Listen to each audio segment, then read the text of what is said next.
So how do the lenses perform in average or subpar weather? When I say subpar weather, subpar lighting.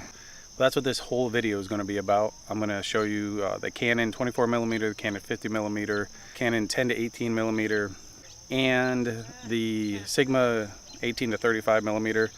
I'm going to give some photos and video comparisons to kind of give you an idea of what they're going to be like for most of the time. Because let's face it, not every day is going to be perfect sunshine. Not every moment is going to be in perfect sunshine.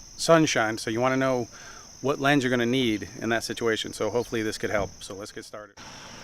Folks, so all of these videos are going to be straight out of the camera with zero post-processing.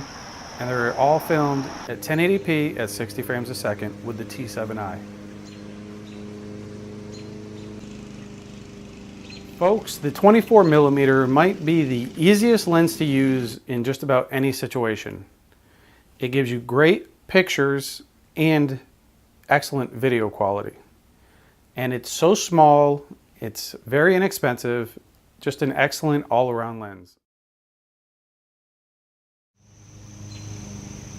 So this is the 50mm, as you can tell by the crop.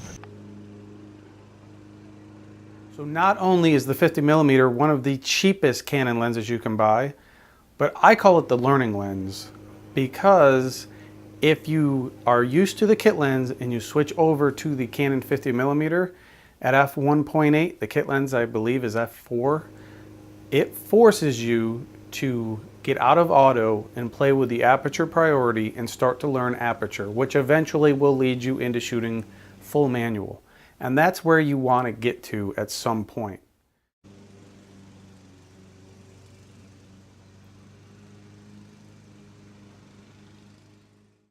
Okay, so now we've gone to the 10 to 18mm, and you can get an idea of how wide this is. And you can probably get an idea of what it looks like on a cloudy day. That's the whole point of this. So I haven't seen a single ray of sunshine today.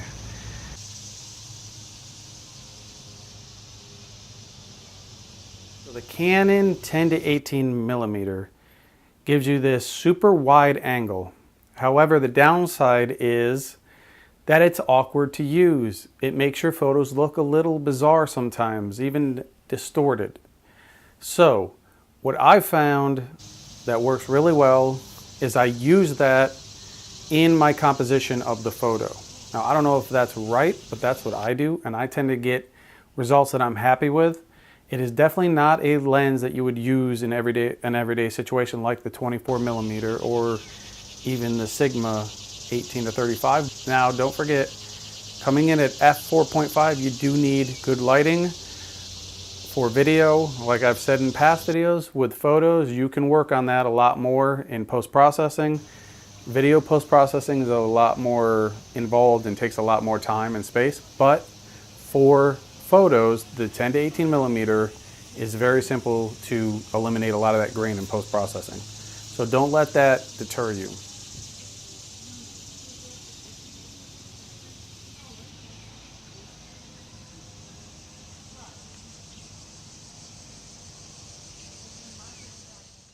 Alright folks, so we moved on now to the Sigma 18 to 35 f1.8, my absolute favorite lens of the bunch. It's also the most expensive and the heaviest. I know I'm showing very little strain right now, but I am straining to hold this guy up with one hand. It's very heavy, and it's also very awesome. Let's check it out.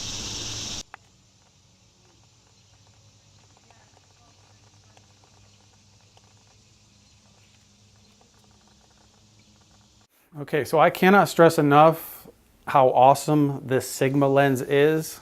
I also can't stress enough how much work goes into getting it this awesome. It doesn't come out of the box this great.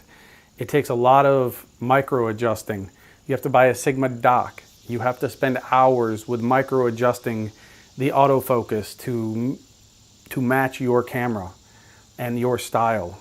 It is a fairly long process. It is not simple. So if you're gonna branch out, spend the money for the Sigma 18 to 35, be prepared to buy the dock and be prepared for some autofocus issues. Now the plus side is once you get past all that and learn how to use it and get all those adjustments done, this may be the best lens in that price range money can buy.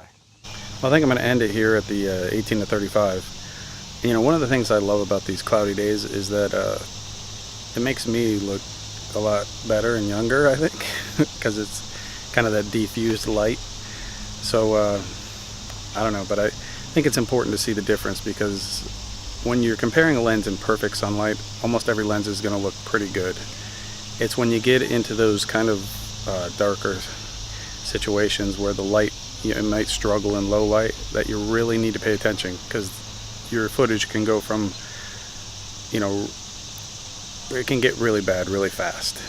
So, you know, you don't want to ruin your daughter's graduation or your son's whatever, or, you know, your friend's wedding, whatever you're doing. You don't want to ruin that footage, or the Christmas morning, whatever it is. You don't want to ruin it because you misunderstood the capabilities of the lens, and it's all dark and grainy and you can't see anything. So as always, I hope this helps.